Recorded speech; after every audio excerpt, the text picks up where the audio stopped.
top WWE star joining the Rock and Cena faction. Drew McIntyre pissed off about WrestleMania, and breaking news. Hulk Hogan does douchey thing. I'm Ollie Davis, and this is the WrestleTalk News. Support WrestleTalk! Thankfully exempt from trade tariffs, WWE is being imported into Europe for the next 2 weeks. And this will mean nothing to you Americans, but all of us here are genuinely really excited because for the first time in history, we can watch Raw and SmackDown live at normal hours on Netflix, where it'll be broadcast at 8 p.m. our time.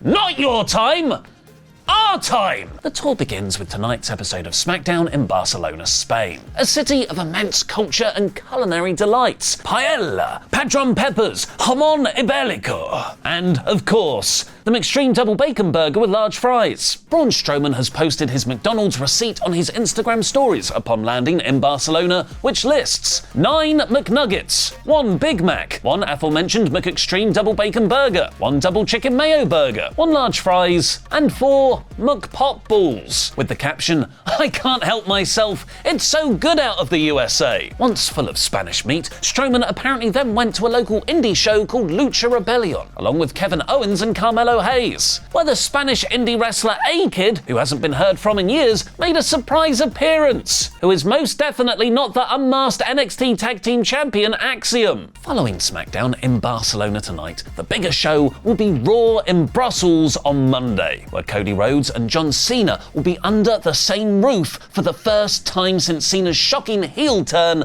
at Elimination Chamber 2 weeks previously. Apart from a few typically weird Instagram posts, this will be the first time we've heard from Cena since the angle. And maybe he'll reveal the name of his new top heel faction, the Rock and Soul Connection.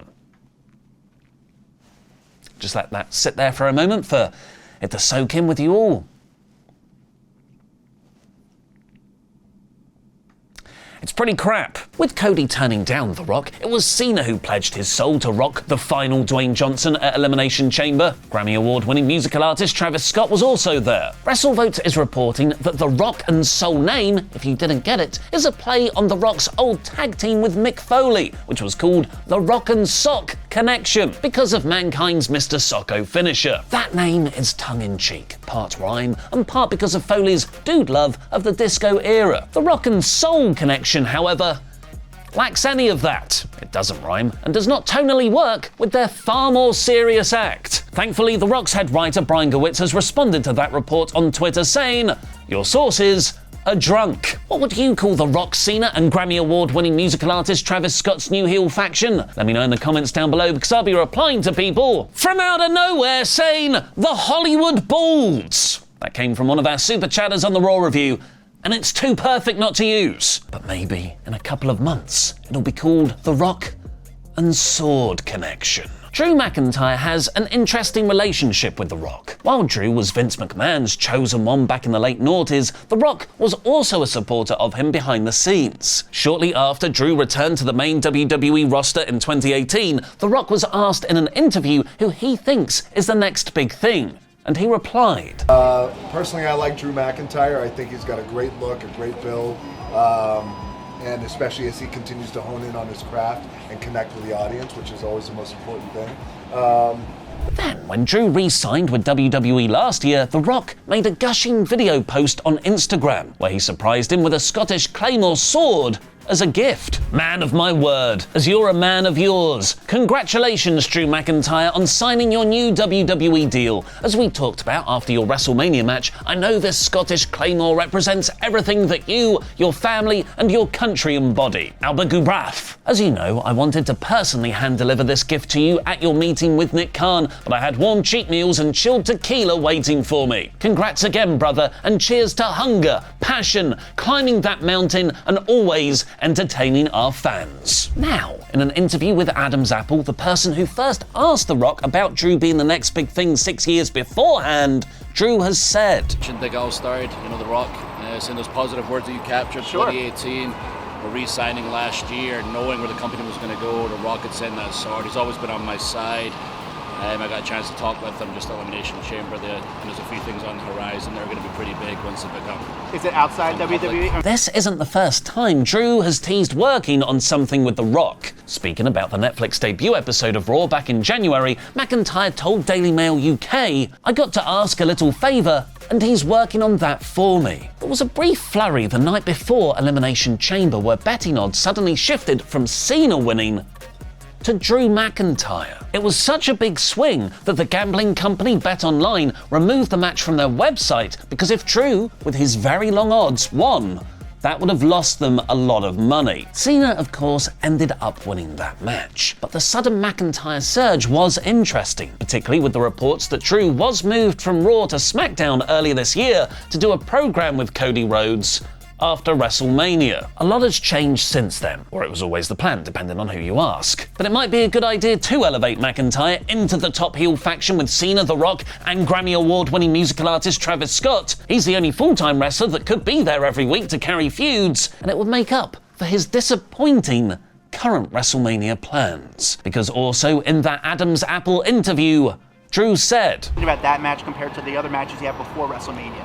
Because there's so many eyeballs on WrestleMania. Because I'm not in a world title match at WrestleMania. I know in 2024 I had people talking about myself and CM Punk more than anybody, and I did 90% of that work. Well, good for Punk for being Punk. Sure. It's Drew McIntyre doing the heavy lifting there. So I'm pissed off, to be frank. I'm not in a world title match, but I'm going to make something happen. Drew has had a rocky road to WrestleMania so far, despite arguably having a career-best year in 2024 with his excellent CM Punk feud. He was rewarded with a botched Royal Rumble elimination, where he was reportedly legitimately angry with LA Knight for being out of position, and a quote, "nothing match" planned for him versus Damian Priest at WrestleMania 41, which Drew is reportedly not happy about. Speaking of people not being happy about wrestling events, breaking news again! Hulk Hogan still allegedly douchebag. Complaints have come out about an event to promote real American beer in Orange County, where the Hulkster was holding a meet and greet on the 5th of March. But apparently, that doesn't work for him, brother! The Daily Voice writes that fans raced to the supermarket to meet him, with many waiting hours in line. But after the event, some disappointed fans complained on social media, alleging Hogan turned up an hour and a half late and that he cut the amount of people he would greet. Should be real scumbag beer. He did not follow through with commitments for meet and greets at ShopRite Montgomery, New York. Was supposed to see 250, cut it to 200.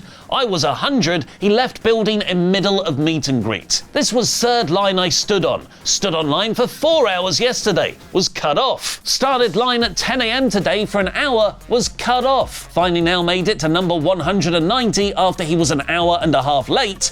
No announcement. This comes at the same time the great Scott Steiner has shot hard on Hogan in an interview with Chris Van Vliet. There's a reason why he got booed in California. All this stuff that came out with him, the racist comments. Now, you would never have found that out if it wasn't recorded behind closed doors. So I think a lot of people realized the perception that WWE or WCW wanted of Hulk Hogan was not really him. I was good friends with Randy Savage, so I knew all the stories. Steiner then alleged that Hogan once tried to put him in jail. When Scott left TNA, he claims to have told Hogan that he'll slap the shit out of him the next time he sees him. The next time he saw him was a year later, when he's backstage at WrestleMania 31, and Hogan is about to induct Randy Savage into the Hall of Fame. Steiner seemed to disagree with Hogan being the one to induct Randy, and he went up to Hogan's wife and said just that. I told her he was a piece of shit for that whole situation, and I was gonna slap the shit out of him. Well, she called Hogan, he came to the airport, and then he called the San Jose Police Department, say I slapped her and I threatened to kill him. Well, you know, that's terroristic threats and aggravated assault. So I got a call from the San Jose Police Department. I mean, it was on TMZ and stuff. Luckily, it happened at the airport because there were so many cameras. Otherwise, it would have been her and him against me. Now, you might be wondering, why am I wearing this jacket? It's because today is the full release of the brand new WWE 2K25 game, which also means it's the start of a brand new season of Monday Night War. Click the video on screen right now to watch mine and Luke's Draft Day episode. I need to beat him.